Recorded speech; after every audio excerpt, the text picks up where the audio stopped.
Hoje é quarta-feira da terceira semana da Quaresma, dia 27 de março. Em nome do Pai, e do Filho e do Espírito Santo. Amém. O Senhor me ensinará o caminho da vida. A seu lado viverei na plenitude da alegria. Diz o Evangelho de São Mateus. Naquele tempo, Jesus disse aos discípulos: Não penseis que vim revogar a lei ou os profetas. Não vim revogá-los, mas levá-los à perfeição.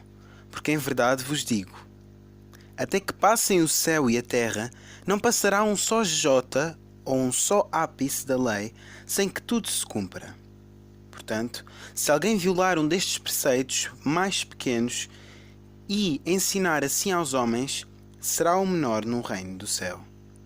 Mas aquele que os praticar e ensinar, esse será grande no reino do céu.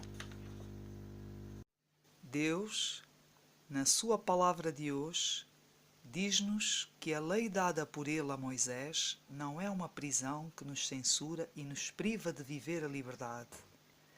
Jesus, ao dizer que não veio revogar a lei, mas sim aperfeiçoá-la, vem pôr em relevo que toda a lei é uma lei baseada no amor, amor a Deus acima de todas as coisas e amor aos outros, a semelhança do amor que Ele teve por nós.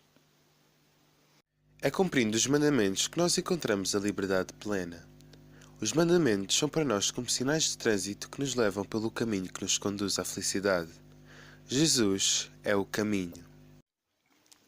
Senhor, ensina-me mais uma vez que a liberdade verdadeira e a felicidade plena consistem no cumprimento da Tua lei, que é uma lei de amor. Ajuda-me a ser livre e a fazer livremente aquilo para que me criaste. Não se faça o que eu quero, mas o que Tu queres de mim, fazendo da Tua palavra luz para os meus caminhos. Amém.